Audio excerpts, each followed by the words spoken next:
जय हिंद दोस्तों, आज हम डिस्कस करेंगे अपना इंग्लिश पेडोलॉजी का चैप्टर नंबर 8। चैप्टर नंबर 8 है आपका नॉर्म चॉम्स्की से संबंधित। नॉर्म चॉम्स्की आपके चाइल्ड डेवलपमेंट में भी पूछे जाते हैं, इंग्लिश की पेडोलॉजी में पूछे जाते हैं और हिंदी की पेडोलॉजी में पूछे जाते हैं। तो गाइस, इस लेक्चर को ध्यान से सुनिएगा।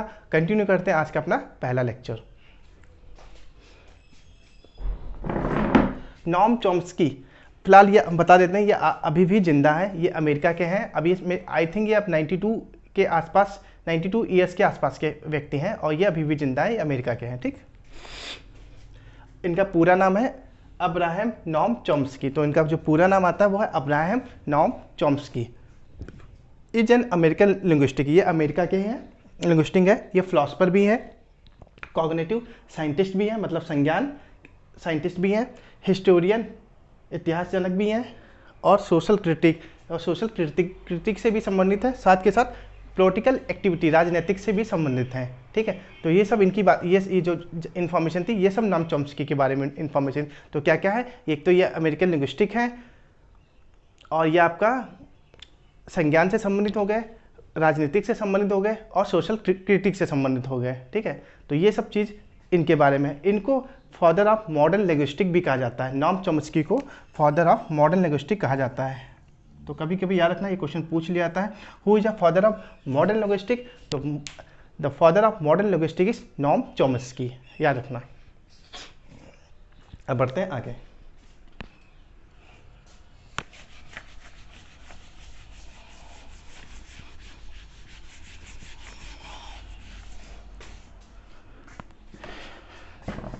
इनका जो कहने का मतलब है, इन्होंने जो अब तक कहा है, इनका जो कहने का मतलब है कि जब कोई छोटा बालक या बच्चा होता है, उसके अंदर इनेट कैपेसिटी होती है किसी भी चीज़ को एक्वायर या अर्जन करने की।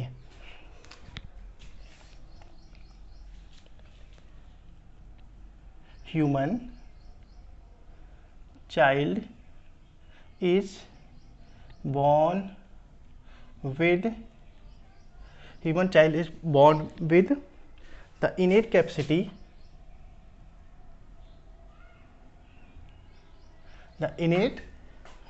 capacity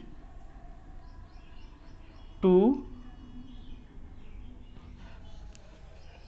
acquire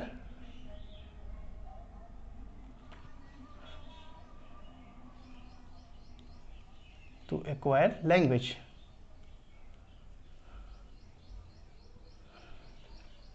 जो ये सॉरी, नॉर्म चॉम्स्की क्यों हटा दिया मैंने, यहाँ लिख देता हूँ साइड में, नॉर्म चॉम्स्की।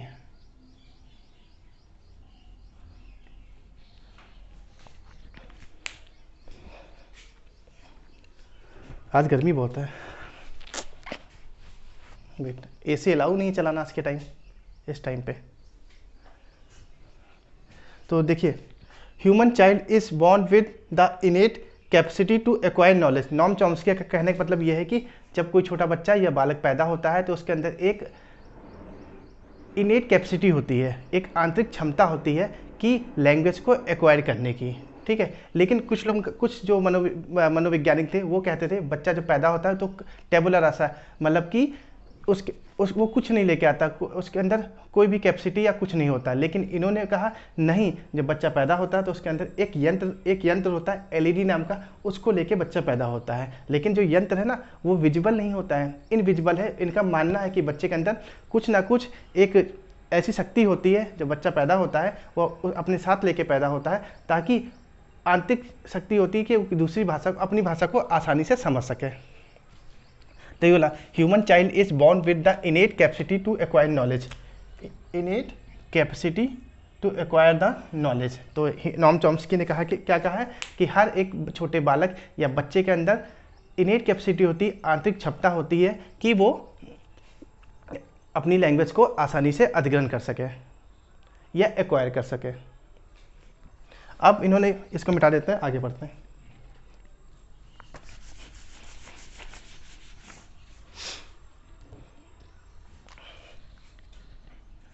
अब इन्होंने बताया जो ह्यूमन माइंड होता है या छोटा बच्चा होता है, उसके अंदर कि यंत्र लगा होता है, उसकी जो बात कर रहा था मैं, LAD,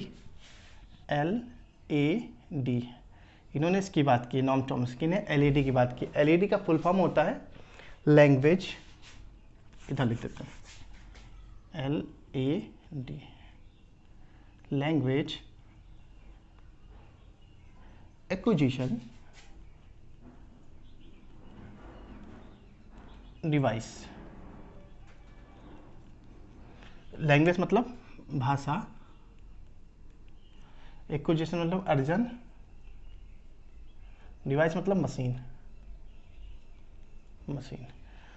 तो जब कोई छोटा बालक या बच्चा पैदा होता है तो वो LAD लैंग्वेज भाषा अर्जन जो डिवाइस है उसके साथ पैदा होता है। उसके मस्तिष्क में कहीं ना कहीं फीड होता है, लेकिन वो कहीं विजिबल नहीं होता। अगर हम किसी का स्कल या किसी का माइंड खोल के देखें तो उसमें दिखाई देगा, तो नहीं दिखाई देगा। इनका बस मानना है नॉम चॉम्स्की का। अब सपोज करिए ये LAD, ये मान लो एक इंसान है या छोटा बच्चा है, उसका माइंड है, ठीक है, ह्यूमन माइंड। जैसे कि ये मेरा सर है, मान लो ये दो भाग में बटा हुआ है, एक तो ये आपका हो गया लेफ्ट, और ये बड़ा लिख देता हूँ समझ आएगा। ये वाला पोर्शन हो गया लेफ्ट, ये वाला पोर्शन हो गया राइट, ठीक। लेकिन इनका और कहने मतलब क्या है, ये इनका कहने मतलब ये है कि नॉम चॉम्स्की ने बात कही है, जो बच्चे के अंदर लॉजिक्स आते हैं या लैंग्वेज आती है तो किस हेमिस्फीयर में आती है, किस वाले पोर्शन में आती है, राइट में आती है या लेफ्ट में आती है। तो जो बच्चे का लॉजिक हो गया या आपका लैंग्वेज हो गई, वो सब चीज़ किसके अंदर आती है, वो सब चीज़ लेफ्ट के अंदर आती हैं। लॉजिक, लैंग्वेज, ये सब चीज़ें बच्चे के अंदर लेफ्ट हेमिस्फीयर में आती है। और LAD किस पोर्शन में पाया जाता है, LAD हमेशा लेफ्ट पोर्शन में पाया जाता है। LAD इस पोर्शन में पाया जाता है, ठीक है, याद रखना। और आपका जो ये राइट वाला पोर्शन है, राइट हेमिस्फीयर माइंड का, उसमें क्या पाया जाता है, तो उसमें क्रिएटिविटी पाई जाती है, रचनात्मक कार्य पाए जाते हैं।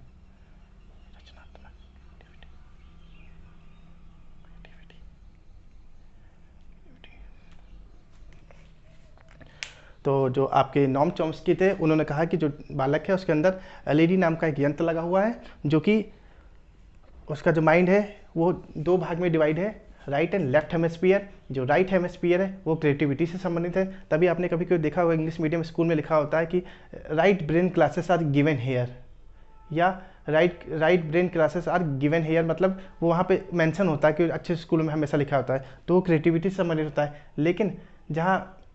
लेकिन जब ये नॉम चॉम्स्की जहाँ कहते हैं लेफ्ट पोर्शन की बात करते हैं, तो उसके अंदर नॉलेज आता है, और आपका नॉलेज हो गया, लैंग्वेज हो गया, और आपका लॉजिक से संबंधित होता है आपका लेफ्ट वाला पोर्शन। तो right portion creativity, left portion language से संबंधित होता है। आई होप ये क्लियर हो गया होगा आप लोगों को।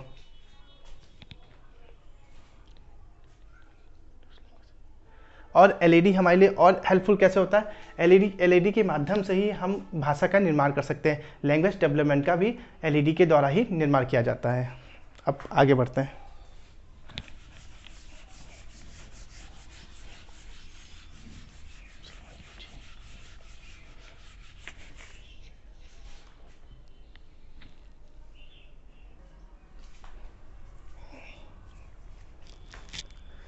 सो दोस्तों अब डिस्कस करेंगे आगे के बारे में। We have a LAD which help us to produce language. अभी मैंने इसके बारे में बात की थी कि हर बच्चे के अंदर एक LAD नाम का यंत्र होता है जो एक भाषा प्रोड्यूस करने के लिए हेल्पफुल होता है, मतलब एक जो लैंग्वेज होती है भाषा के लिए मददगार होता है LAD हर एक बालक के अंदर, छोटे बालक के अंदर। हाँ, एक चीज़ और बताना भूल गया कि जो LAD जो यंत्र होता है वो बच्चे के अंदर बहुत ही हार्ड वायर होता है। Hard wire in the sense क्या होता है, बच्चा सपोज करिए अगर बच्चा 5 साल का है, ठीक है, 1 से लेकर 5 साल के बीच का बच्चा है, तो वो किसी भी भाषा को बहुत ही ईजिली से समझ पाएगा और बहुत ईजिली से ग्रैप कर पाएगा। सपोज करिए कि हम एक बड़े बच्चे को और एक 2 या 3 साल के बच्चे को हम किसी अदर कंट्री में भेज देते हैं, वहाँ की जो लैंग्वेज है या जो वहाँ की मातृभाषा होगी अदर कंट्री की, सपोज करिए मैं इंडिया में हूँ और दूसरा बच्चा USA अमेरिका कहीं भी है, ठीक है, तो यहाँ तो हिंदी बोली जाती है और हम एडल्ट हैं, तो अगर हम एडल्ट यहाँ की भाषा और बच्चा छोटा बच्चा 2 या 3 साल का बच्चा, हम दोनों लोग अगर वहाँ चले जाते हैं ठीक है। तो हमको बहुत ही कठिनाई पड़ेगी, हमारे लिए बहुत ही कठिन कार्य होगा कि वहाँ की भाषा को ईजिली ग्रैब करना, ईजिली समझना। लेकिन जो वहाँ का जो छोटा बच्चा है वो बहुत ही जल्दी उस एनवायरनमेंट में और वहाँ की जो लैंग्वेज है बहुत ही जल्दी समझ जाएगा।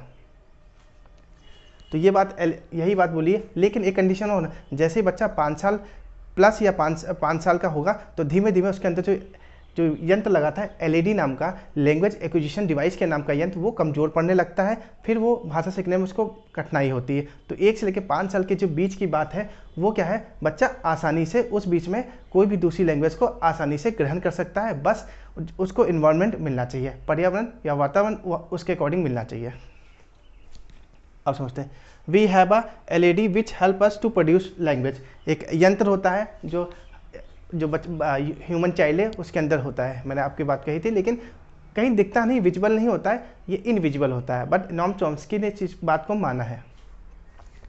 ही टॉक्स अबाउट यूजी, इन्होंने यूनिवर्सल ग्रामर की बात की है, सार्वभौमिक ग्रामर की बात की है इन्होंने, मतलब यूनिवर्सल ग्रामर की बात नॉम चॉम्स्की ने की है। यूनिवर्सल ग्रामर क्या होता है, सार्वभौमिक ग्रामर। फिर आता है ही सार्वभौमिक ग्रामर के पहले मैं समझा देता हूँ। सार्वभौमिक ग्रामर मतलब ये होता है कुछ ऐसे रूल्स और रेगुलेशंस और सेट्स ऑफ पैटर्न होते हैं जो सब सेम और कॉमन होते हैं हर जगह पे, ठीक है। आगे, the basic postulate of UG is that certain set of structure rules are innate to human independently of sensory experience। कहने का मतलब ये है कि छोटे बालक या बच्चे के अंदर innate कैपेसिटी होती है किसी भी चीज़ को ईजिली अर्जन करने की, जैसे कि एलईडी उसके अंदर होता है, ठीक है।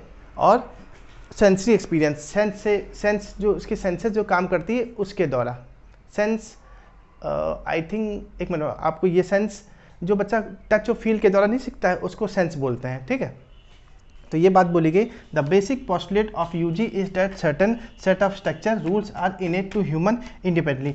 तो वो कुछ रूल्स और रेगुलेशंस जो ऐसे होते हैं जो बालक के अंदर एलईडी के साथ, जब बच्चा पैदा होता है तो उसके साथ ही हार्ड वायर, दिमाग में हार्ड वायर होकर उसके साथ पैदा होते हैं। तो यही सब था नॉम चॉम्स्की के बारे में, मतलब इसमें से 1 नंबर का, 1 या 2 नंबर का आपके एग्जाम्स में आता है, ठीक है।